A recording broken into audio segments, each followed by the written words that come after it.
세상에 완벽한 몸매는 없듯이 사람도 문제가 있고요. 사람들이 모인 곳에는 그곳이 어느 곳이든지 문제와 갈등을 피할 수 없습니다.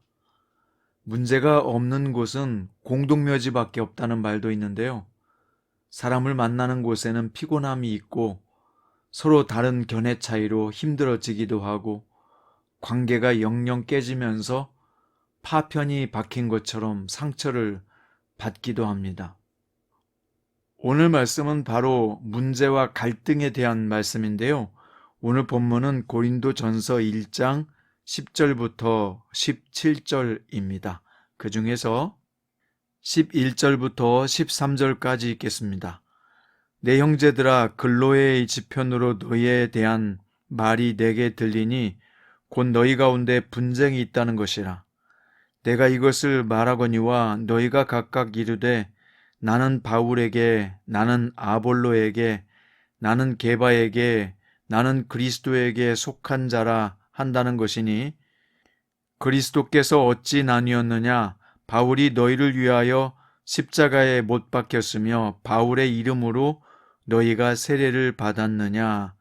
아멘. 오늘 말씀의 제목은 문제없는 사람도 문제없는 교회도 없다입니다. 고린도라는 도시는 항구 도시로 지중해 연안 국가들의 해상 교통과 무역의 중심지였습니다. 항구 도시이기 때문에 우상 숭배가 많았고요. 특히 사랑의 여신 아프로디테의 신전이 있었고 신전에는 1,000명의 창녀들이 있었으며 2만 명을 동시에 수용하는 야외 극장도 있었던 당시에 굉장히 발전되었지만 타락한 문화가 공존하는 도시였습니다.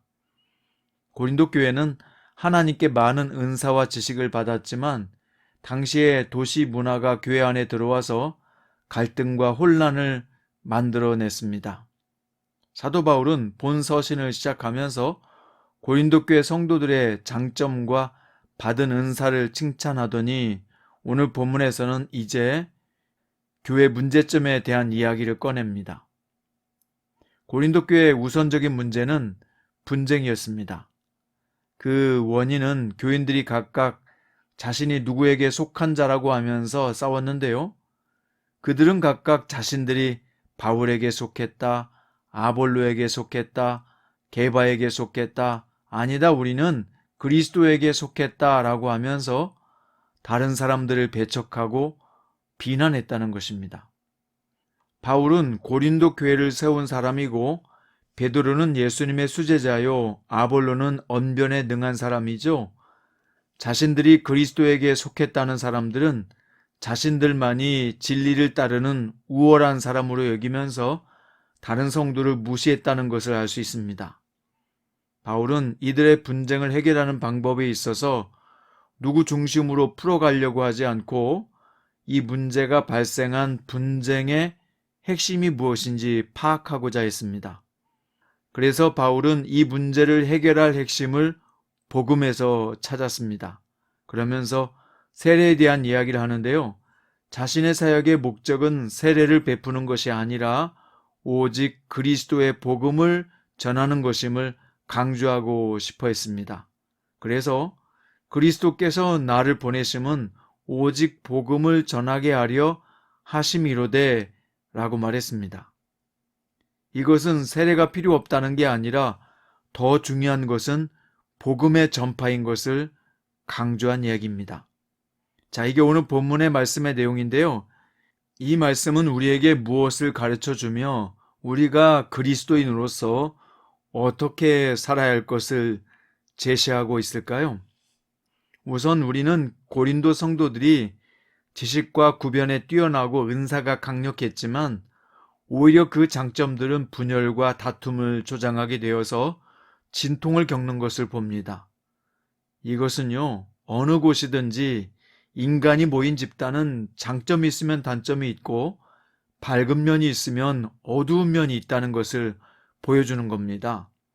우리는 인간의 양면성을 두루 살펴볼 줄 아는 지혜가 있어야 합니다.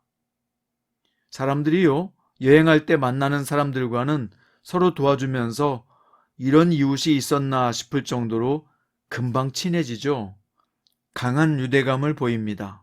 그런데 아무리 좋은 사람을 만나도요, 오래 지내다 보면 실망하게 되고 소원해질 때가 오죠. 심지어는 원수가 되어 헤어지기도 합니다. 왜 그렇습니까? 오래 지내다 보면 서로의 단점과 약점을 보게 되고 어두운 면을 보게 되기 때문이죠. 우리가 사랑의 예수님을 믿는다면서도 우리에게는 왜 이런 갈등이 발생할까요? 그게 바로 우리가 연약한 인간이요, 죄인된 속성을 가진 존재임을 증명하는 것입니다. 온전하지 못한 인간이 모인 곳에는 어떤 곳이든지 완벽하지 않지요. 심지어 교회라도 완전할 수 없어요. 완전한 사람이 없듯이 세상의 어떤 교회도 문제없는 교회도 없고 어디를 가도 마찬가지입니다. 성경에서 신앙의 위대한 인물들도 보세요. 약점과 허물이 있는 것처럼 그게 바로 인간의 실상인 것이죠. 그렇다고 포기할 수도 없고 우리 그리스도인들은 어떻게 살아야 할까요?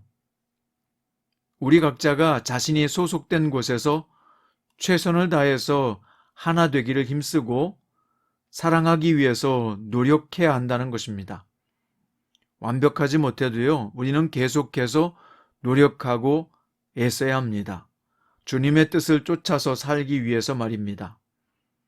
에베소서 4장에 보면 너희가 부르심을 받은 일에 합당하게 행하여 모든 겸손과 온유로 하고 오래 참음으로 사랑 가운데서 서로 용납하고 평안에 매는 줄로 성령이 하나 되게 하신 것을 힘써 지키라. 주님은요, 완벽한 가정이나 교회를 만들라고 말씀한 적이 없어요. 구원은 믿음으로 받지만 다만 하나됨은 우리의 노력으로 지켜가야 될 과제라고 말씀하신 것이죠. 하나됨을 위해서 노력하지 않았다고 구원에서는 제외되지 않을지 모릅니다. 그런데 그렇게 되면 그는 주님의 가정과 직장과 교회에서 주님의 뜻을 이루는 귀한 일에는 쓰임받을 수 없습니다. 왜냐하면 하나님은 우리가 소속된 곳에서 소금처럼 녹아들어서 짠맛을 내고 살맛을 내는 빛의 사람으로 살기 원하시기 때문이죠. 성장 큐티 가족 여러분, 사람은 안 된다고 포기하지 마세요. 여러분이 소속된 가정과 직장과 교회에서도 갈등을 풀기 위해서 노력하십시오. 또 뛰어넘어 하나 되기 위해서 노력하세요. 엉클어진 실타래도 인내심으로 한 올씩 풀다 보면 풀어지지만 포기하면 엉클어짐으로 끝납니다. 모든 갈등을 풀려면 자신의 주장을 내려놓고 주님의 뜻을 따르는 일을 시도해야 합니다. 오늘 여러분과 제가 문제없는 사람이 아니라 문제를 뛰어넘는 사람이 될 수 있기를 주님의 이름으로 축원드립니다. 기도드립니다. 사랑하는 주님, 고린도 교회는 뛰어난 은사와 지식을 받은 교회지만 분쟁이 있었던 것처럼 우리가 있는 모든 곳에는 분열과 분쟁과 분파가 있습니다. 주님은 바울을 통해서 우리가 이러한 세상에서 성도들이 복음 중심으로 하나 되고 겸손과 온유함과 사랑으로 용납하고 성령이 하나 되게 하신 것을 지키라고 말씀하셨습니다. 우리가 안 된다고 포기하지 말고 오늘 또 성령이 하나 되게 하신 것을 힘써 지키면서 가정에서, 학교와 직장에서, 교회 공동체에서 노력하게 해 주십시오. 성령님께서 우리를 하나 되게 하시는 일에 사용하시옵소서. 예수님의 이름으로 기도드립니다.